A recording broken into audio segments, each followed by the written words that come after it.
Hello and welcome to the Hero Spouse. I'm Kenda Ruth, here to answer one of your questions about marriage and midlife crisis. Today we have a female left behind spouse.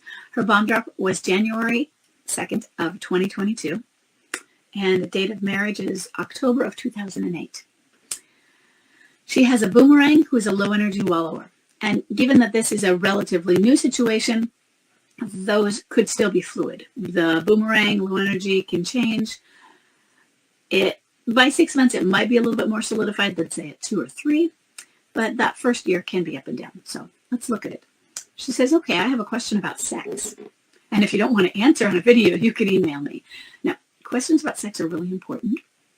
And this is a good type of question that everybody really needs to be reviewing. When they're in a midlife crisis and they want sex, should we be there for them? Now, that's a very generic one, but then there's more information, because just that in general is a no. Because if you're asking about all cases, there are some where you should and some where you shouldn't. So I don't want you to generally think, yeah. In the beginning, during the hypersex period, there is often, not always, a hypersex period. And for us, it was about the first 6 weeks from bomb drop until a few weeks after he left. That's normal. And I did it knowing full well what I was doing. And that was, I'm creating this bond, I'm solidifying this bond.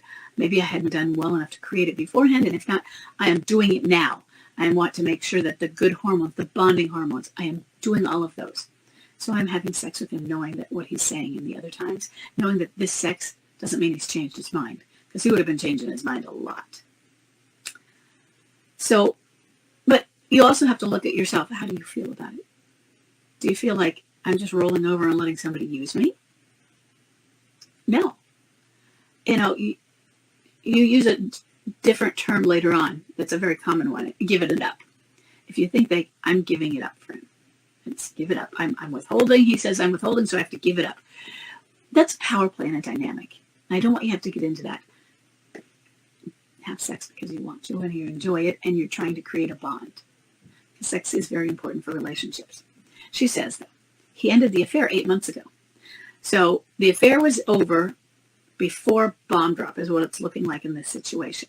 Supposing like that this isn't, that he really did end it and it hasn't lingered, which they often do.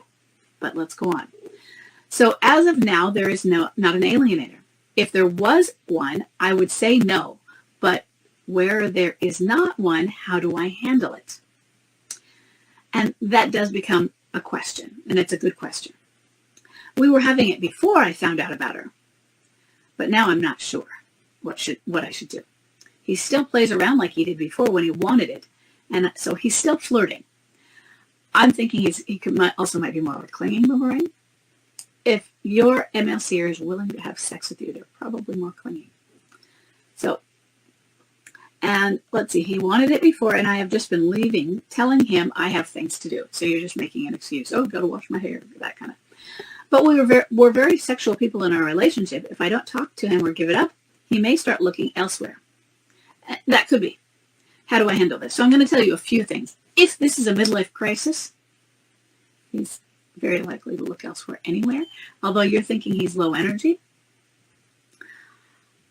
But that's what he might also be, is trying to be. He might be high energy and it's not working, and he might be cycling. Although low energy people try to be high energy don't usually try to be low energy. But I think that what I did with Chuck is I said, okay, in the beginning, 6 months, because they say you should have STD checks, and then you should have STD checks again.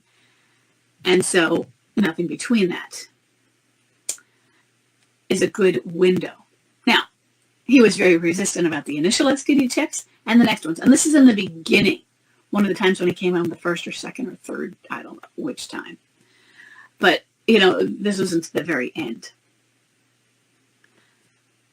Supposing it's been 8 months, hopefully an STD would have started if it had been the very last time they were together 8 months ago. Enough time has been for it to have grown, the cells to have grown. So if he'll go for a check, that would be a good idea. He may not, and you have to figure out what you're going to do with that then. And after that, he's your husband. What do you want to do? Is this going to help you build the foundation? Or is it going to be taking advantage of you? Go in with your eyes fully wide open. You might want to say, you know what, I'm not going to have sex with you unless I get these sort of commitments from you. Or you might not want that conversation at all. And I don't mean because you don't want to hear the reality of it from him.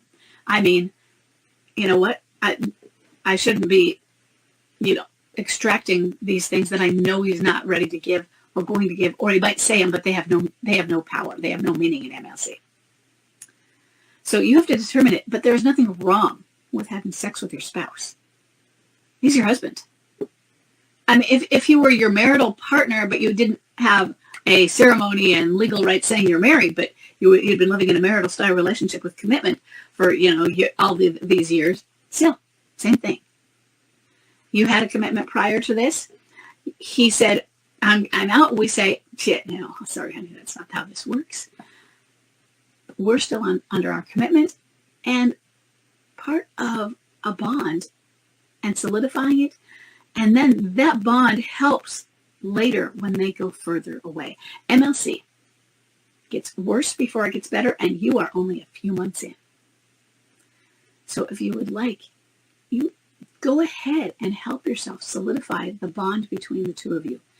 Basically, you're using sex for what sex should be used for the pleasure, the joy, and the bond that it creates between you. And if it makes you feel like I'm being used or I'm giving it up, I'm only doing this because he wants it. I mean, sometimes we do something for our partner, and sometimes that's sex. But if it's a power struggle where, he wants you to have it, and like, you're just not giving it up for me, lady, that might be a problem for you. And I understand that. But if you're doing it for yourself and for what the two of you can build together, even though he's not into that part of it, yeah, I think it's an important thing. Go for it. You just have to be able to handle what you're doing. So go in knowing, and as it gets worse before it gets better. And having sex with him does not mean that you are going to prevent him from looking elsewhere. When you find out that's happened, cut him off. Say, and here's the other thing. One of the things you do, don't say, you have to promise me this. Just say, if I'm having sex with you, there is an expectation of monogamy with that. Don't get him to say, yes, I know this, and, sign in blood. Nothing like that. You let him know that is part of the deal. Well, inside here, as an MLCer, they don't necessarily follow the deal.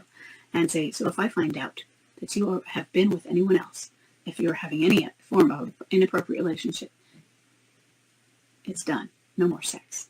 Make sure when you say it's done, you might need to define that. Because I could have said it's done to Chuck, and it wouldn't have meant our marriage, because I was very clear that, no, that's not it, but I won't be having sex with you at that point. It's not safe for me.